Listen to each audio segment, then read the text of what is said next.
Let's change gears briefly. Talk about Frozen. We really liked Frozen at Pop Culture Beast. Garen even went so far as to put it on his top 10 best films of the year list. For people who maybe haven't seen it, can you tell people what they're missing? Well, Frozen is nothing like the Hatchet movies. It's a very serious suspense thriller. There's no like killing or blood and guts or anything like that. But it's a very, very terrifying movie, and it's a movie that's grounded in realism, where the whole time you're thinking, what would I do? And it's a movie that's essentially just three people trapped in a situation that they can't get out of. When I used to go skiing when I grew up, whenever I was on the chairlift and it would come to a stop for no reason, you know, they don't come on the loudspeaker and tell you why it stopped and when it's going to start again. You just have to wait. And I would always be wondering, like, do they remember that I'm here? Like, is this thing going to start again? And then you start thinking, how could I get down from here? And a lot of the times you could probably jump and make it, but then there's other spots where there's no way that you're going to walk away from that fall. So that's really where the idea came from. And then in researching it and just doing a web search, and you see that this has happened a lot of times.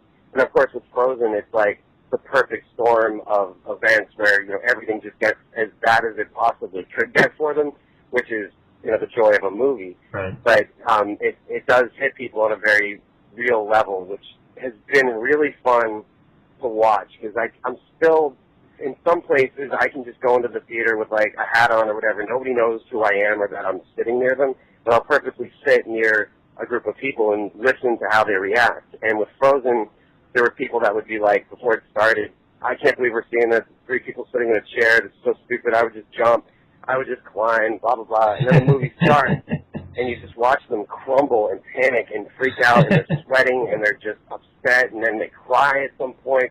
And then when it's over, that defense mechanism kicks back in, like, that's so stupid, that would never happen. And then the week that the movie opened, the actual scenario happened in Russia that same week. So a lot of these, like, critics that were trying to shoot holes in the believability of it were going and, like, deleting what they had written and changing it and being like, well, yeah, I guess it could happen. And even the ski mountains themselves, when we were scouting, every conversation would start with the spokesperson for the ski mountain that we were meeting with saying, you do realize that this is ridiculous and this would never happen here. And I'd always say, I totally know that it would never happen here. I'm like, well, what about the other mountain across the street? And they'd be like, well, oh yeah, it's happened there. I always wanted to make sure we knew that it wouldn't happen there. And even the mountain we shot at, Snow Basin, did not want us using their name anywhere with the movie because they just didn't want anybody associating that horrific situation with their mountain.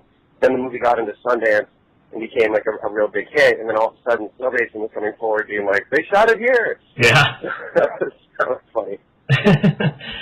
You have a reputation for being extremely loyal to your cast and crew, or maybe they're actually extremely loyal to you, but either way you tend to work with a lot of the same people from movie to movie. What do you credit this to?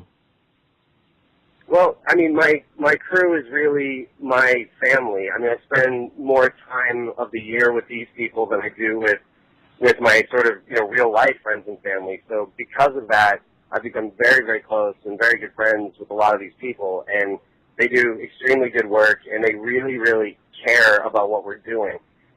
For a lot of them, it's because they were there since the beginning, so with each project we take on, everybody feels like it's their project, and they're very vested in it, more so than the typical crew member who is there for a few weeks, and then the day that you wrap, they're on to the next one and just doing their job. And that doesn't mean that other people aren't very talented at what they do, but I just like to stay with people that want it as bad as I do, and if you do a good job for me, I'm going to do what I can to bring you back. And unfortunately, it's not always the case, because when you shoot a film out of town, like when we're not shooting in LA, financially it just makes more sense to hire somebody local to do that position than to have to travel somebody and put them up and give them per diem and all the other things. So I can't always do it, but I always fight for this sort of core group of men and women that I want to have with me, and I do everything I can to try to make sure they're on it. But as the productions are getting bigger, like a studio movie, for instance, you're lucky to even just be able to pick who you want out of who they tell you you're going to use. Right. So with Aeroscope, with my company, and with the films that I've made to date, I've been very fortunate that it's my own company doing them now, and I have a lot of control over who I bring in and who I don't. And it's not that I don't trust other people. I'm not paranoid, but I am very, I guess, I just have a lot of trepidation sometimes with bringing somebody new into the fold, because I want to make sure that they're not just looking at this as a job and that they're looking at it like a part of their life. Yeah. What's next for you? Are you going to do another Hatchet III? There is a definite storyline that we knew of for Hatchet III that we sort of had in place before we made Hatchet II, just in case. Yeah. But I did end Hatchet II in a way where, for me personally, I feel like my story came full circle, and if they never make another one, I am totally fine with that.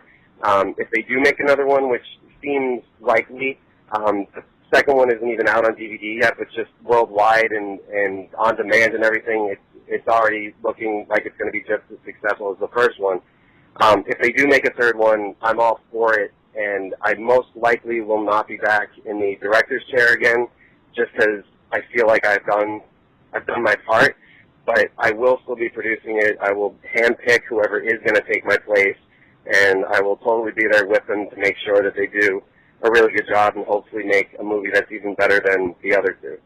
Cool. Great. Anything else you want to talk about real quick before we send it off? Chillerama is a movie that I just finished. It's an anthology movie that I'm doing with Joe Lynch, Tim Sullivan, and Adam Rifkin. It's all kind of set in the drive-in, and all of the segments are very sort of film noir. Like mine is a 1940s black and white, all-burn speaking movie. Very, very funny, very outrageous stuff, and that should be coming out this fall.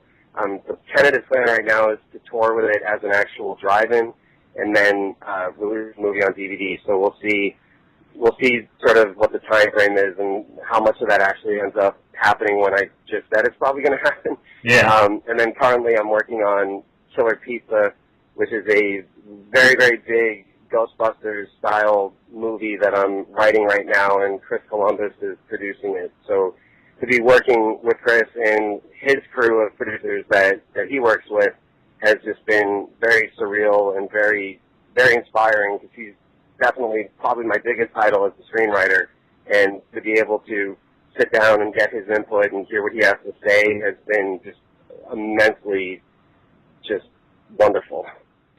Well, thanks so much for your time. Thanks for sitting down with me twice, and I really appreciate it. Have a good one, okay? You too. Bye. Thanks.